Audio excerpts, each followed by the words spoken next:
All right. Hello, everyone. We are going to be talking about the cytoskeleton and microtubules today. And if you guys have any questions like along the way, feel free to like unmute yourself and ask, or if you want to type into the chat, whichever one of us isn't what's it called, like isn't presenting, we can obviously keep an eye out on the chat. Yeah.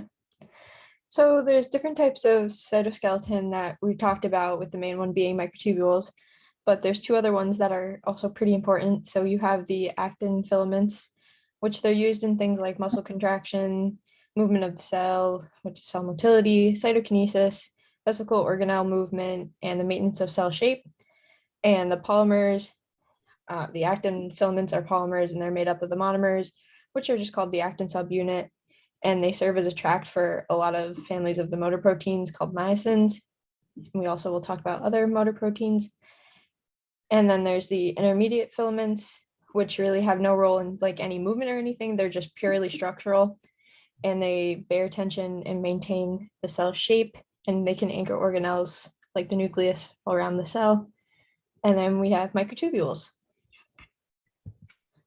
So their main functions are resisting cellular compression, pulling replicated chromosomes apart, so like cell division, like the M phase, vesicle movement, and like those motor proteins that were talked about earlier. We have some dynein and kinesin, and then cellular structural elements like flagella and cilia have microtubules as well. And those polymers are made up of monomers called tubulin, and they have an alpha and beta component, which we'll talk more about. And then there's three subgroups of those, which are aster, kinetochore, and interpolar. So here's a little picture to show the three different types of microtubules during the M phase. So it says that the asters will grow from, you can see the centrosome, and they attach to the cell cortex. So you can see here all these green ones. And then the kinetochore will grow from the centrosome as well and attach to the other kinetochores. You can see here with those blue ones.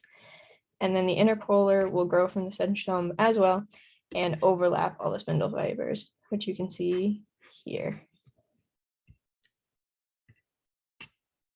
So, like I said, the monomers for microtubules are tubulin, and they're heterodimers with the alpha and beta subunits. And they're polar molecules, meaning they have the plus and the minus end, but that doesn't relate to charge at all. There's just the plus and the minus end of the heads and tails of microtubules. So then the tubulin addition can occur at either end, but polymerization is faster at the plus end, as well as depolymerization, just because the affinity of binding with GDP.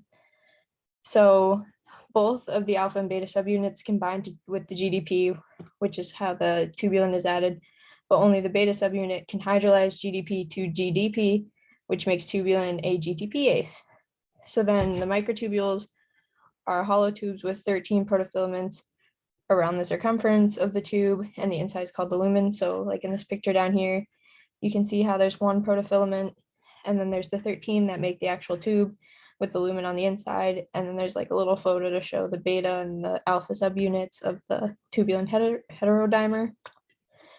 And these originate in the centrosome, with the minus end is like embedded in the MTOC, which is a microtubule organizing center, and the plus end extends outward. So like this would be where the minus end ends, and this is the plus end going out.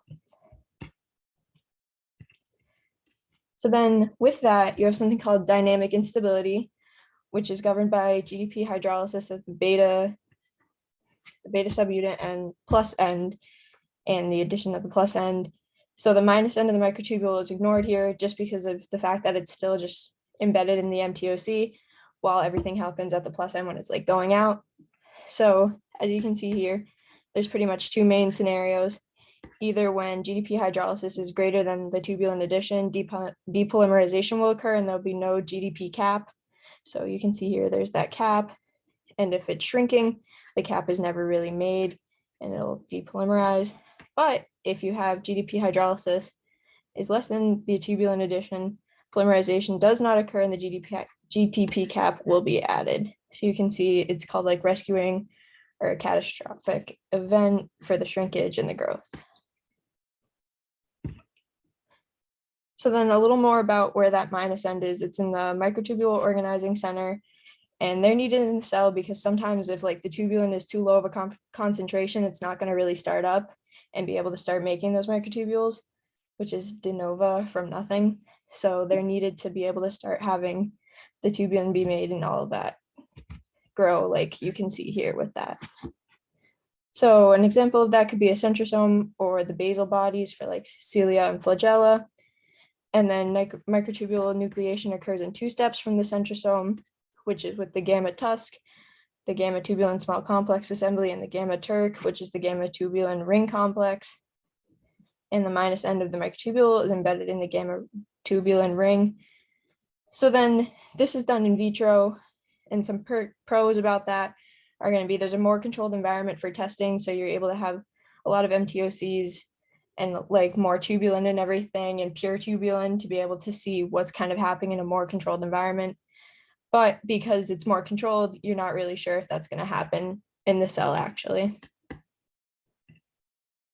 And then just some ways to like actually be able to see the microtubules and how they can be studied by us is it can be tagged with GFP, which is the green fluorescent protein, and then a microscope can view the light emitted from the tagged tubulin to form an image. So like down here, I've included an image where you can see the green GFP is the microtubules, that red is that actin, the other cytoskeleton that we talked about, and then the blue is DNA. And then, yeah, in vitro, you're able to like make a graph from this, from the experiment, to look at the absorbance versus the time of how the microtubules are made. So if there's more microtubules made, you have a higher absorption rate, which is why this goes up. And you have the 3 phases, which is the lag phase, the elongation phase, and then you have the plateau phase at the end. Okay. Are there any questions so far about like anything that's been said? All right, cool. And then really quick, I just wanted to say something for the GFP as well.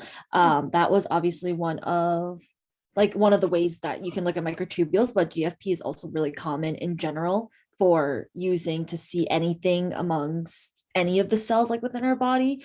It's just really common and really easy to use. I think it comes from like jellyfish or something like that. But really common, really easy to use. I know that I think it was last semester's final, that might have been like a question that a lot of people got confused on. It was asking about like how can you see the cells, and then people were like overthinking it and everything, but it's just GFP, like or GFP is one of the ways that you can easily visualize a lot of things inside your body or inside the cells. So yes, just keep that in mind. Okay, so for the lag phase, that's again one of the first phases of like how microtubules build upon itself. So it takes some time for the formation of like the seeds to start and for the microtubules to really get started from scratch. So you have nothing going on. So it takes a little bit of time for like the seeds to build upon itself and for the microtubules to actually grow. So the order of microtubule structure formation goes, you have the first few free tubulin that you dump into like the testing tube, and then those come together to form dimers, and then oligomers, protofilaments, sheets of protofilaments. Then the sheets kind of close together to form that microtubule like seed itself that we were talking about. And then from there, it can elongate and start to elongate. And so that's why the more or the higher amount of free tubulin concentration you have, the shorter the lag phase, because if you have a lot of free tubulin there, it's easier for them to come together and bind together. Whereas if you don't have that many in the test tube, it's going to take longer for them to find each other and bind together.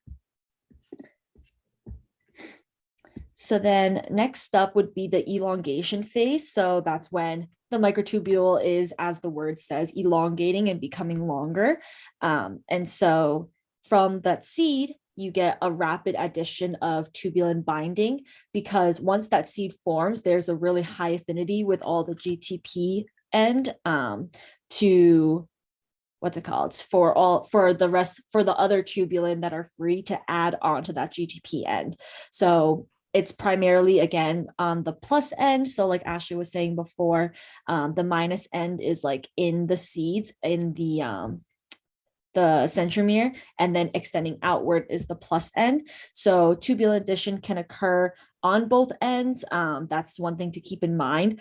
Then minus end, you could possibly also have addition, but we don't really like address that aspect. So for the most part, for the sake of this class at least, you just need to know that the addition mostly happens on the plus end, and especially on the plus end at a greater rate, because again, they are GTP bound. So they have a greater affinity interaction, both longitudinally and laterally. So that means like they can bind more easily growing upward and to each other, like next to each other. And then the rate of assembly will start to decrease because you have to start getting less and less free tubulin. So you remember that like in vitro, you're in a testing situation, like a test tube. It's not your cells where there's an endless amount of tubulin floating around. In the cell, you only have as much free tubulin as you put into it in the first place. So eventually, once all of that free tubulin gets added onto the microtubule, there's not going to be a lot of free tubulin left anymore in that test tube to be added on. So the rate of assembly starts to decrease. All right. And then as that happens, so then because the rate of assembly starts to decrease, you start to plateau out. It doesn't necessarily mean that it's still or that like nothing's happening anymore. It's just that the on rate, so to say, is equal to the off rate. So the amount of tubulin that's like that's on and getting added to the GTP is now equal to the off rate. So the GTP is being hydrolyzed into GDP. And yeah, so the hydrolysis catches up and all the tubulin eventually does become GDP bound. So once everything is GDP bound, there's no affinity for each other. And so the microtubule will like break apart and a catastrophe happens, but I don't know like the adjective version of that. All right, so any questions about in vitro and microtubule like in a testing environment? All right, cool. So we'll go into a little bit about the drugs that affect microtubules. So there's mainly 3 drugs that we talk about: Taxol, colchicine, and vinblastine that Laura discusses in class. So Taxol is used to stabilize microtubules. That means there's no depolymerization. So that prevents disassembly. That's what that means. So you'll have like really strong microtubules that don't really break down.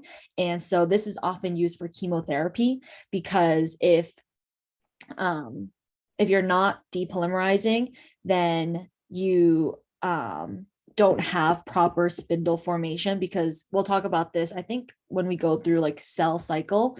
But in order to have proper cell division, you have to have growing and shrinking microtubules. Growing is just as important as shrinking. Shrinking is just as important as growing. And so if you don't have that like fluctuation, which Taxol would be preventing, then you don't have proper cell division. And if you don't have proper cell division, then hopefully you get like anti-cancer drug, because cancer is when you have too much cell division. So then colchicine is the opposite. You're destabilizing the microtubules. So you're breaking them down or trying to break them down, and there's no polymerization happening. So that leads to the disassembly. It's used for anti-inflammatory needs. And then lastly, vinblastine, which I think is talked about the least, but it's also another way to destabilize microtubules. So again, leads to disassembly, and then that one specifically is used for chemotherapy. All right, cool. So we're gonna go into like MAPS and motors. So MAPS stands for microtubules associated proteins, and The one that we talk about the most is tau. So tau is a microtubule stabilizer, and it prevents depolymerization. It's commonly found in the central nervous system, and the microtubules are used as tracks in order to move the molecules. So stability there is really important. So like in your brain, especially, right? You want to make sure that everything's getting transferred and everything is stable. You don't want like a lot of loosey goosey stuff in your brain going on. So you want tau to be there to make sure that those microtubule highways, so to say, are stable and that they're secure and strong. So tau bounds the microtubules to help them stabilize. And so microtubules in the central nervous system then become very heat stable, and they're very hard to denature. If you have a dysfunctional tau, phosphorylation can lead to the microtubules being disassociated from tau, so tau won't be able to bind to it. They're going to be less stable. Hyperphosphorylation is also a possibility, and that will lead to what they're called tangles. And so it sounds exactly as it is, like all the microtubules form like a big cluster, and then that leads to neuron cell death. This is thought to be one of like the primary causes for Alzheimer's disease, actually, because like the information can't get around in your brain if the microtubules aren't there to help things move along properly. So that's just like one of the theories. All right, so yeah, for maps, that was the only thing really focusing on tau, but motors, there's a bunch of different motors, and they may or may not be complicated. They're just like hard to picture sometimes, but all motors are ATPases. That means that ATP and then hydrolysis to ADP that directs motor function and motor movement. A really good movie to help you try to picture it a little bit more, if you need to, is 17.7 in the movies folder on Moodle. That helps a lot, I think, and a lot of students in the past have said that helps as well. So worth checking out for sure. Yes, sorry. And then motors are split up into dyneins and kinesins.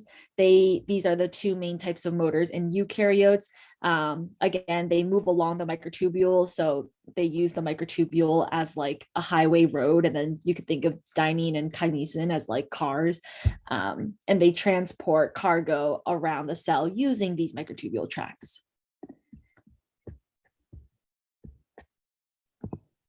Oh, sorry.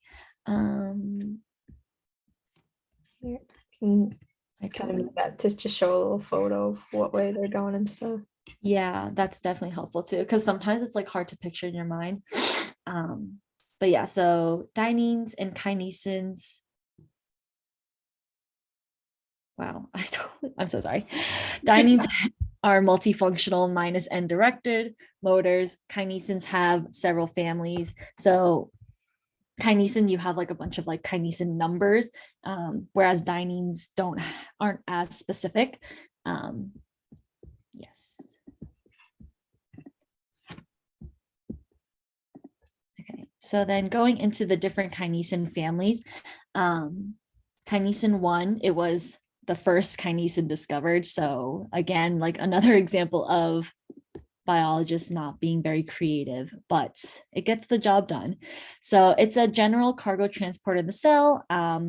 It has dimers, so that means that there's two pairs. If you look at that picture, it's like the two blue pairs are together as the tail, and then the two red heads. So that's why they're dimers. So they are a pair of kinesin monomers. So two monomers make dimer. And then when they are monomers, they are inactive, but when they become dimers, they are active. And so that just means that the tails go onto the cargo, the head goes onto the microtubule, and then it starts to walk. They are plus N directed motors. So that means it's going to move towards the plus N, or so to say, the middle of like the edges. So then kinesin 3 are also dimers when they are monomers, they are also in the inactive state. They are also plus ended directed motors. So they're moving to the edge of the microtubules, and then they're mainly used for cargo transport in neurons, specifically synaptic vesicles. And then just so like if you, in case you get like overwhelmed with all the details, these specific like what they do, where they aren't as important as mainly memorizing just like what each kinesin does, in the sense of like, are they plus end directed? And then if so, what does that mean about like, are they moving towards the centromere or are they moving towards the end of the microtubule? Those are mostly like the main questions that Laura would ask. Everything else she usually provides in like the little blurb. Okay, and then kinesin 13, it is also a dimer. And so the motors, they actually slide. So all of like the other ones, you kind of see like the funny microtubule image or video where they're like literally walking, but kinesin 13 is a little bit different, where they kind of slide along the microtubules rather than directly walk. And then they can actually go in either direction, plus or minus. They activate the ATPase ability at the plus end to hydrolyze and depolymerize microtubules. So they can help like either cause a catastrophe or to, what's the word, revive or rescue. That's the word, or to rescue. All right, kinesin 5, which I think is the last kinesin of the family. So this is a little bit different than all the other ones, where all the other ones, they were dimers, but kinesin 5 is actually a tetramer. So they have 4 subunits. So that means they have a pair of motor heads at each end of the kinesin, rather than just like a head and a tail. They have like head, tail, head, tail. Yes, so an example that's popularly used is egg 5. It's really important for spindle assembly and cell division, and they help stabilize the microtubules when they're overlapped at the spindle formation. So if you can picture like a spindle microtubule coming from one end of the cell and then another spindle coming from the other end of the cell, the 2 spindles are going to overlap. And then in order to stabilize it, so then, and then like keep them overlapped for the time being for cell division, egg 5 is what's used to like connect one spindle to the other. And so that's what's keeping the microtubules stable. But yeah, so that was it. This section isn't too long. A lot of it is, again, like maps, motors, microtubules. But are there any questions?